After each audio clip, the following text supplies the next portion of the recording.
ઓમ શ્રી ગણેશાય નમઃ. જય શ્રી કૃષ્ણ મિત્રો. મહાકુંભ મેળો કેમ ભરાય છે? આ મેળાનું રહસ્ય શું છે? તો આની પાછળની એક પૌરાણિક કથા છે જે હું તમને સંભળાવવા જઈ રહી છું. ખૂબ જ સરસ મજાનો વિડીયો છે મિત્રો, અંત સુધી જોજો. આ વિડીયોને બને એટલો શેર પણ કરજો જેથી બીજાને પણ આ મહાકુંભ મેળાનું રહસ્ય ખબર પડે, જાણકારી મળે અને ભક્તિમાં એમને રુચિ વધે. માટે મિત્રો વિડીયો અંત સુધી જુઓ, લાઇક કરો, શેર કરો ને આ ચેનલને સબસ્ક્રાઈબ કરવાનું મિત્રો ભૂલશો નહીં. તમારું એક ક્ષણનું કામ, એક સેકન્ડનું કામ અમારા માટે બહુ મોટું હોય છે. માટે વિડીયો શેર અને લાઇક કરી અને આ ચેનલને સબસ્ક્રાઈબ એકવાર મિત્રો જરૂર કરી દેજો. ઓમ નમો ભગવતે વાસુદેવાય. ઓમ નમઃ શિવાય. હર હર મહાદેવ. આજે આપણે ખૂબ જ ગૂઢ રહસ્ય કુંભ મેળાનું સાંભળીશું. આ કુંભ શબ્દ ક્યાંથી આવ્યો અને માત્ર 12 વર્ષે જ કેમ ભરાય છે? ક્યાં ક્યારે ભરાય છે? આટલા લોકો, આટલા કરોડોની સંખ્યામાં લોકો કેમ આવે છે? શું છે આની રહસ્યમય વાર્તા?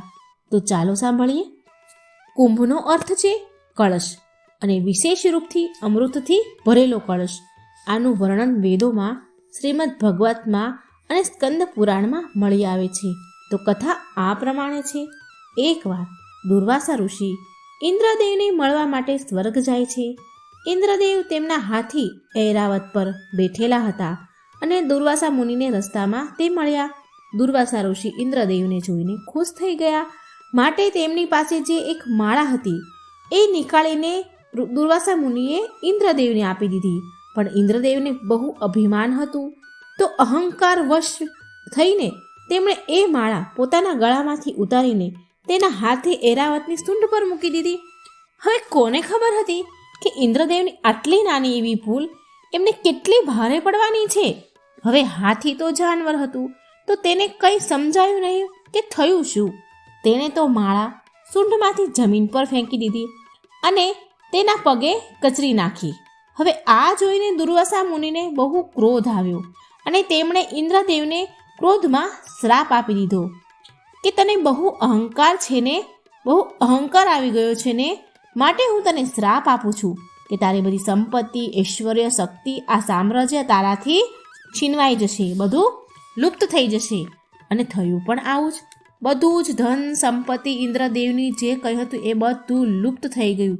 ત્યાં સુધી કે મા લક્ષ્મી પણ લુપ્ત થઈ ગયા. સ્ત્રીહીન થવાનો શ્રાપ હતો દીધો દુર્વાસા મુનિએ. એટલે ત્રણેય લોકનું ઐશ્વર્ય, ધન, સંપત્તિ બધું જ લુપ્ત થઈ ગયું. દુર્વાસા મુનિના શ્રાપના કારણે બધું જ લુપ્ત થઈ ગયું. શ્રી એટલે કે ધન, પછી ઐરાવત હાથી, ઇન્દ્રદેવ પાસે એક અમૃત કુંભ, આ બધું જ લુપ્ત થઈ ગયું. દેવતાઓ શક્તિહીન થઈ ગયા. આ સમયનો ફાયદો ઉઠાવીને દાનવોએ દેવતાઓ પર આક્રમણ કર્યું, કારણ કે દેવતાઓ શક્તિહીન થઈ ગયા હતા.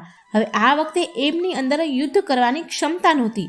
એટલે આ ફાયદો ઉઠાવ્યો, આ મોકાનો લાભ ઉઠાવીને દાનવોએ દેવતાઓ પર આક્રમણ કર્યું. દેવતાઓ શક્તિહીન હતા, માટે યુદ્ધ કરવાનું સામર્થ્ય તેની અંદર હતું નહીં. માટે બધા દેવતાઓ દોડી બ્રહ્માજી પાસે ગયા. બ્રહ્માજી પાસે મદદ માંગી. બ્રહ્માજીને કંઈ સમજાયું નહીં કે શું કરવું.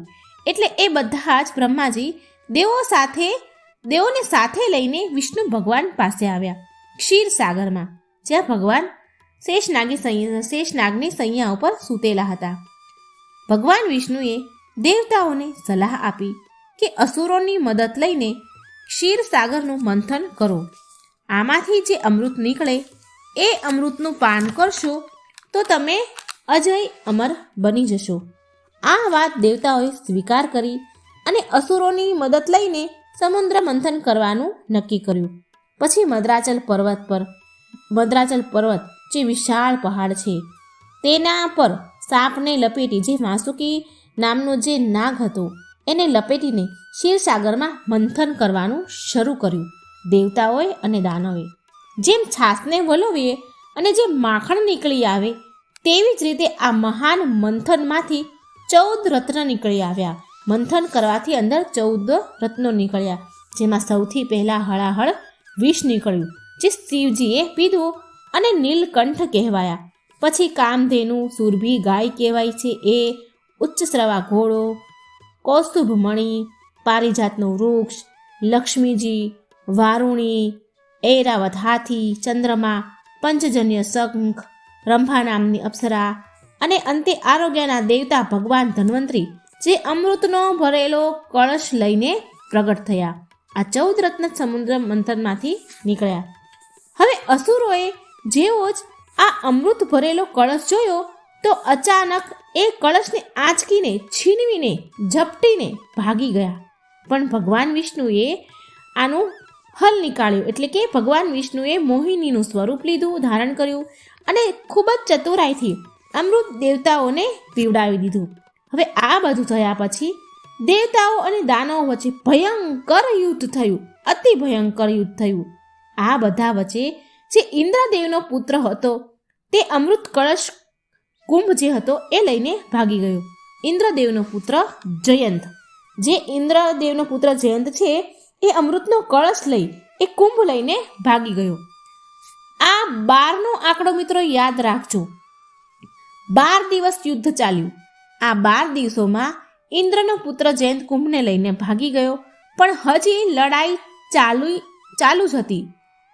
જ હતી. માટે જયંતે આ કુંભને તેના હાથમાંથી ધરતી પર 4 અલગ અલગ જગ્યા પર તેને મૂકવો પડ્યો.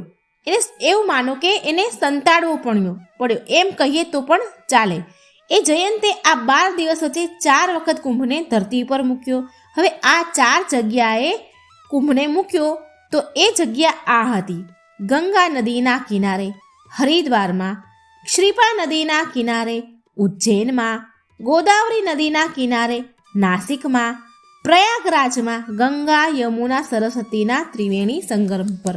હવે આ 4 જગ્યાએ જ્યારે જયંતે કુંભને આ જગ્યા પર રાખ્યો હતો અને પછી એને રાખ્યા પછી જ્યારે એને ઉઠાવવાનો સમય ઉઠાવ્યો તો લબાલબ ભરેલું અમૃત કળશમાંથી છલકાયું.